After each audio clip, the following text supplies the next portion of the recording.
आज हम लोग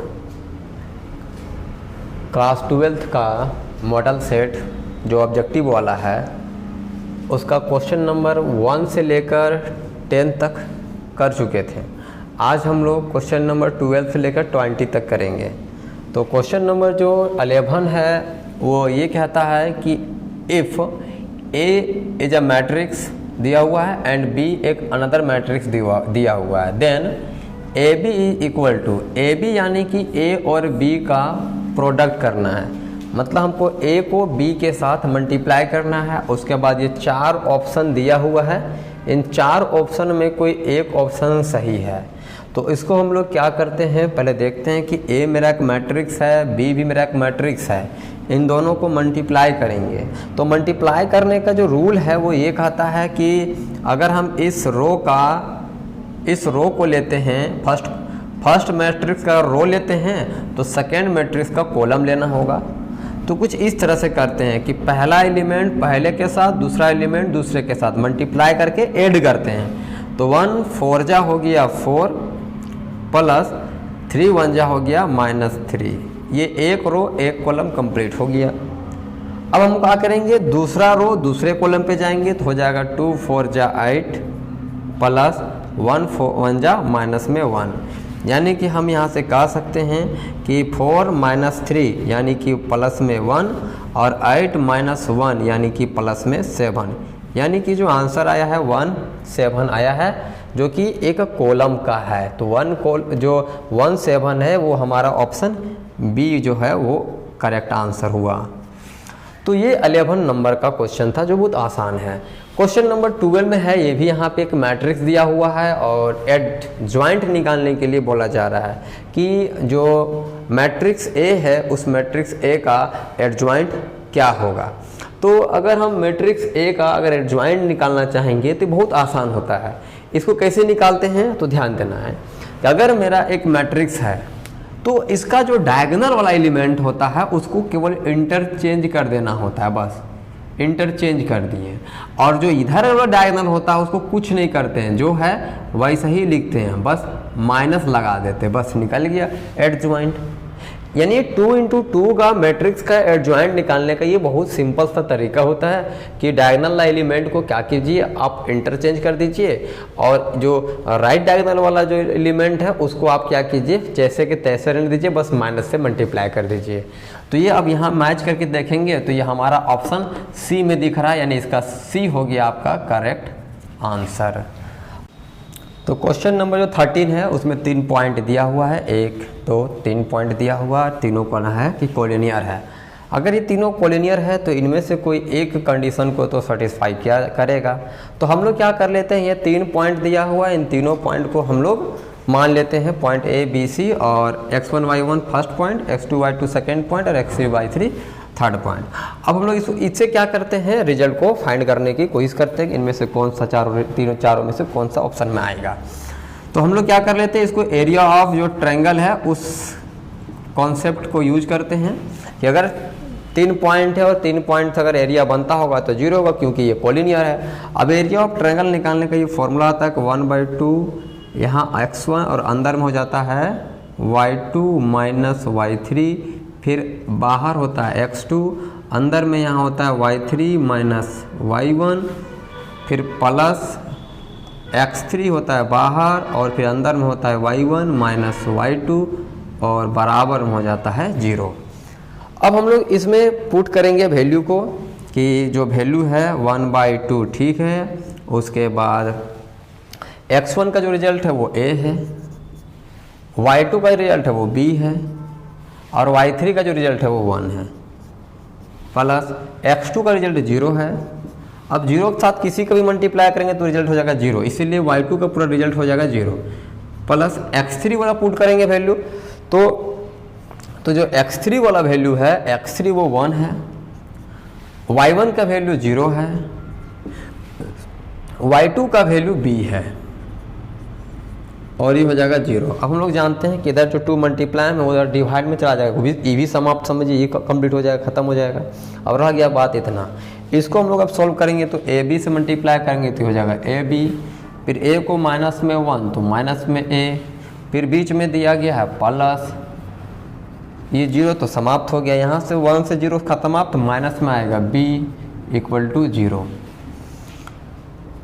अब हम लोग क्या करते हैं कि सबके यहाँ पे ए बी है, a माइनस ए है और यहाँ पे आ रहा है माइनस में b, तो प्लस माइनस माइनस b कर देते हैं सीधे, ये माइनस b। अब हमको इनमें से देखना है कि इनमें से कौन सा रिजल्ट आएगा, तो ऐसा करते हैं सबको a से डिवाइड दे देते हैं। अगर a से सबको डिवाइड दें तो रिजल्ट कुछ बन सकता है, देख लेते हैं। तो सबसे पहले ऐसे करते हैं कि यहाँ से ए बी हो गया और उधर ले जाएंगे तो a प्लस बी बन गया। अब a प्लस बी बन गया है और अगर हम यहाँ से ए बी जो पूरा उसको डिवाइड में भेज देते हैं तो यहाँ बन जाएगा 1 और 1 बराबर हो जाएगा a by A B plus b by A B. इससे क्या हो जाएगा, इसके साथ जो मल्टीप्लाई में कुछ नहीं समझो पूरा भेज दिए थे, 1 बच गया, कुछ नहीं तो 1 बच गया, इधर आ गया, यहाँ से a कट गया और b से b कट गया, तो इधर जो रिजल्ट बना है वो 1 बराबर 1 by B plus 1 by A. इसी को सीधा अगर हम लिखें तो 1 by A plus 1 by B equal to आया 1। अब ये जो रिजल्ट है वो हमारा ऑप्शन नंबर सी में सही है, तो ये हमारा ऑप्शन नंबर सी हो गया। तो इस तरह करके हम लोग ने 11 क्वेश्चन नंबर और 12 और 13 अभी देखा। हम लोग क्वेश्चन नंबर 14 देखेंगे। गिवन फंक्शन एफ एक्स बराबर x minus 2 is continuous function but not differentiable. तो किस पॉइंट पे डिफरेंशिएबल नहीं होगा वो बताते हैं। सबसे पहले तो एफ एक्स बराबर दिया हुआ एक्स माइनस 2 जो कि मॉडुलस है। मॉडुलस अपने आप में अंदर में दो चीज़ें होता है, एक पॉजिटिव और एक नेगेटिव रखता है। और ये पॉजिटिव तभी पॉसिबल है जब एक्स का वैल्यू इक्वल और 2 से बड़ा होगा, और एक्स का वैल्यू जब छोटा होगा 2 से तो आपका वो नेगेटिव आएगा। तो सबसे पहले तो हम लोग इसको चेक करेंगे किस पर, तो पॉइंट 2 पर, मतलब हम लोग चेक करेंगे x बराबर 2 पर। तो सबसे पहले हम लोग चलते हैं LHL में। LHL का मतलब हो गया ये कि लिमिट होगा x टेंस टू 2 होगा, माइनस होगा और ये आपका fx होगा। तो अगला जब हम लोग जानते हैं कि हमारा फंक्शन जो है ये तो हो गया x टेंस टू 2 पे माइनस, मतलब पीछे चेक करना है पॉइंट से। तो fx जो दिया हुआ है तो छोटा वाला तो यही ना है मेरा, क्या है तो माइनस में x माइनस 2 है। अब माइनस में x माइनस 2 है और मेरा जो फंक्शन है वो क्या है, मॉडुलस फंक्शन है। अगर मॉडुलस फंक्शन है ये तो हमेशा तो पॉजिटिव ही देगा। तो हम लोग जान रहे हैं कि जो फंक्शन है मेरा है वो क्या है, fx है, और fx आपका कितना दिया हुआ है x माइनस 2, ये वाला fx बराबर ये वाला, जब हम लोग का वैल्यू जब कहता है x 2 से छोटा कहता है तब ये आता है। अब हम लोग क्या करें, अगर x का वैल्यू इसमें पुट कर दें, अगर हम लोग लिमिटिंग वैल्यू पुट कर दें, जिसको बोलते हैं कि अगर पुटिंग लिमिटिंग वैल्यू, अगर हम लोग लिमिटिंग वैल्यू पुट कर देंगे तो आएगा माइनस में x के जगह पुट करेंगे 2, तो 2 माइनस 2 तो अंदर हो गया 0, यानी कुल मिला के 0 आया LHL में।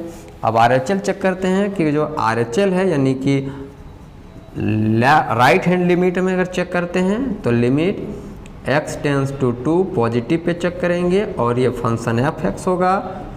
और यहाँ पे जब हम लोग 2 पे चेक करेंगे तो फंक्शन यहाँ लेंगे x प्लस 2, क्योंकि पॉजिटिव वाला यही है, पॉजिटिव वाला ये फंक्शन ये है ना, x माइनस 2 ये पॉजिटिव वाला फंक्शन है, ये पॉजिटिव वाला फंक्शन है, ये नेगेटिव वाला फंक्शन है, ठीक है।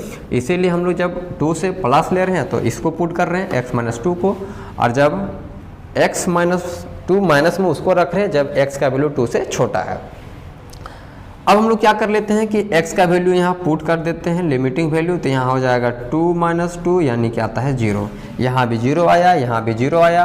और अगर हम लोग पॉइंट पे देखेंगे तभी क्या होगा 0, यानी कि LHL और RHL क्या हो गया है 0।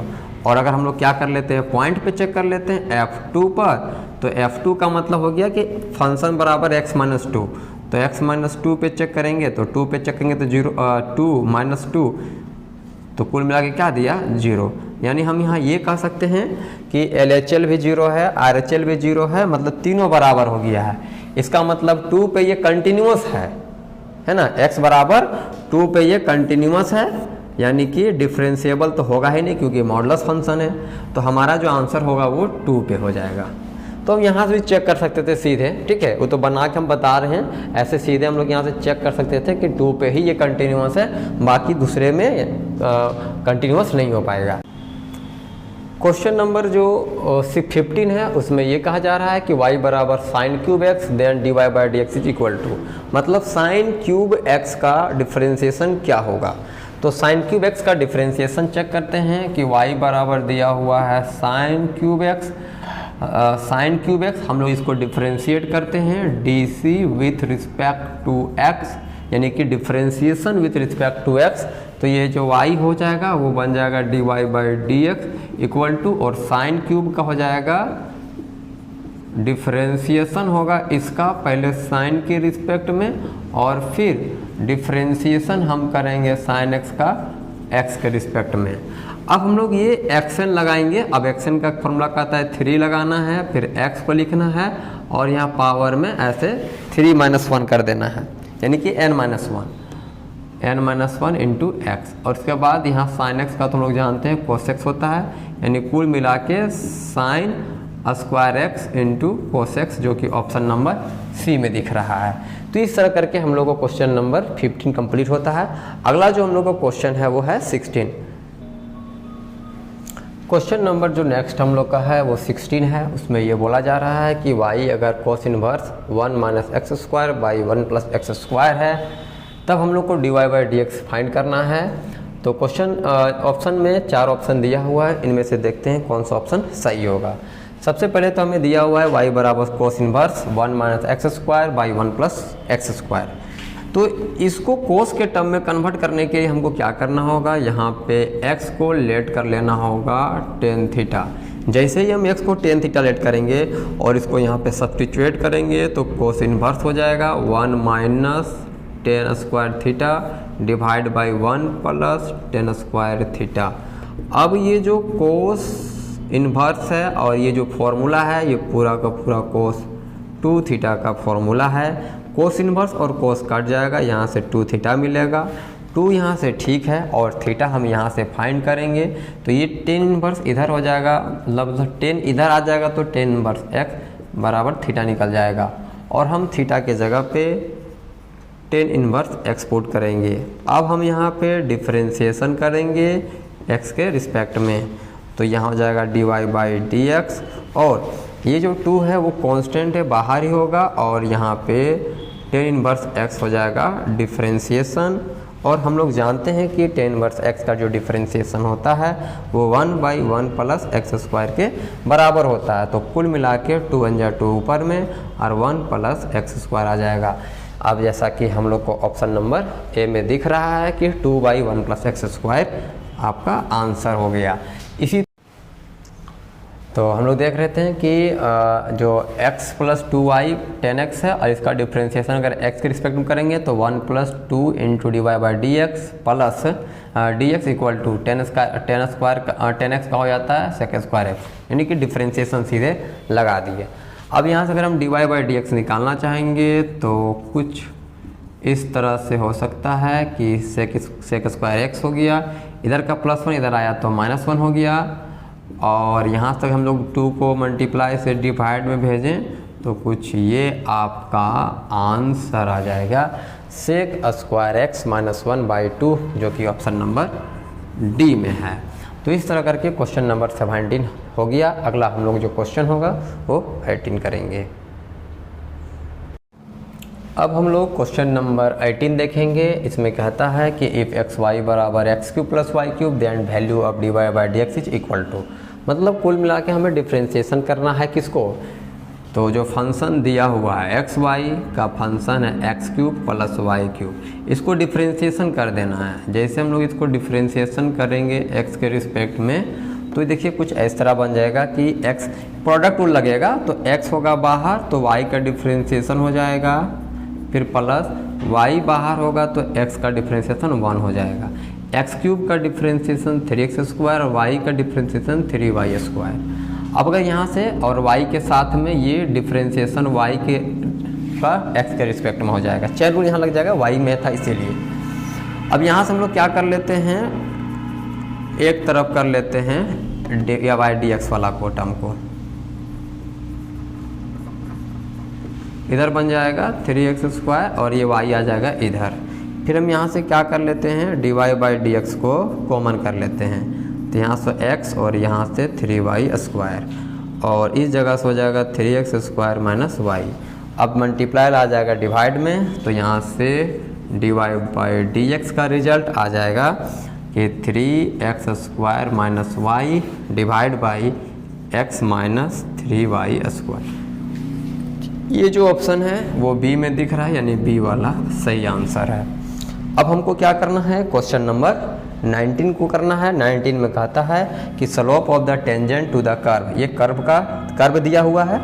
अब इस कर्व का हमको क्या करना है, स्लोप निकालना है इस पॉइंट पर 1,6 पर। तो सबसे पहले हम इस स्लोप को क्या करते हैं, डिफरेंशिएट करेंगे। तो स्लोप जो दिया हुआ है वो दिया हुआ है कि xy = 6। हम लोग इसको डिफरेंशिएट करेंगे dc with respect to x।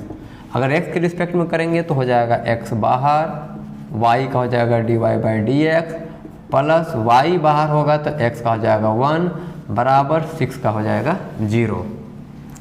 अब हम लोग को यहाँ से निकल जाएगा कि dy/dx निकालना चाहेंगे तो -y होगा, ये डिवाइड मल्टीप्लाई वाला डिवाइड में आ जाएगा। अब हमको जो पॉइंट है वो पॉइंट पुट करेंगे। पॉइंट दिया गया है 1 और 6। इस पॉइंट का मतलब ये होता है कि x का वैल्यू 1 है और y का वैल्यू 6 है। तो जैसे हम इस पॉइंट में रख देंगे तो ये जो dy/dx का रिजल्ट है वो इतना मिल जाएगा, माइनस y के जगह में 6 रख देंगे और x की जगह में 1 रख देंगे, तो कुल मिला के आंसर हो जाएगा -6। अब इन 4 ऑप्शन में जो -6 है वो मेरा पहला ऑप्शन में है, यानी कि ऑप्शन आंसर ए हो जाएगा। सेम क्वेश्चन है, स्लोप ऑफ नॉर्मल निकालने के लिए बोला जा रहा है। इस कर्व दिया हुआ है और y बराबर x² - x है। सबसे पहले हम लोग इसको डिफरेंशिएट कर लेते हैं x के रिस्पेक्ट में, तो ये dy/dx हो जाएगा और x² का जो डिफरेंशिएशन होता है वो हम लोग का 2x हो जाएगा। तो यहाँ से हो जाएगा 2x और ये हो जाएगा 1। अब हम लोग को जो ये निकालना, ये स्लोप ऑफ टेंजेंट निकला है, हमको क्या करना है, स्लोप ऑफ टेंजेंट नहीं, हमको स्लोप ऑफ नॉर्मल चाहिए। तो पहले तो हम यहाँ क्या कर लेते हैं, पुट कर लेते हैं, है ना। पुट जैसे करेंगे, पॉइंट जो दिया x बराबर 1, इसको अगर हम यहाँ पुट कर देते हैं तो हो जाएगा 2 × 1 - 1, यानी कुल मिला के दे रहा है 2 - 1 = 1। तो जो dy/dx है ये स्लोप ऑफ टेंजेंट आ रहा है, स्लोप ऑफ टेंजेंट, और हमको निकालना है स्लोप ऑफ नॉर्मल। तो हम लोग एक रिजल्ट जानते हैं कि slope of tangent into slope of normal = -1 होता है। तो स्लोप ऑफ टेंजेंट का वैल्यू 1 है, तो 1 इंटू, और ये स्लोप ऑफ नॉर्मल है, स्लोप ऑफ नॉर्मल जो है, अब ये ये 1 मल्टीप्लाई में डिवाइड में जाएगा, तो -1 को अगर 1 से डिवाइड भी करेंगे तो कोई फर्क पड़ेगा नहीं। इसीलिए हम लोग का फाइनल आंसर क्या हो जाएगा कि स्लोप ऑफ नॉर्मल = -1, है ना। तो स्लोप ऑफ नॉर्मल निकल गया -1, जो कि ऑप्शन नंबर ए है, ए पे सही है। ये इसका भी आंसर ए निकला था और इस 19 का भी आंसर में ए आया था और 20 का आंसर आया था, मतलब 18 का आंसर आया था बी। तो इस तरह करके हम लोग का पूरा 20 क्वेश्चन कंप्लीट होता है। नेक्स्ट वीडियो में फिर हम लोग 21 से लेकर 30 को नंबर क्वेश्चन तक को देखेंगे।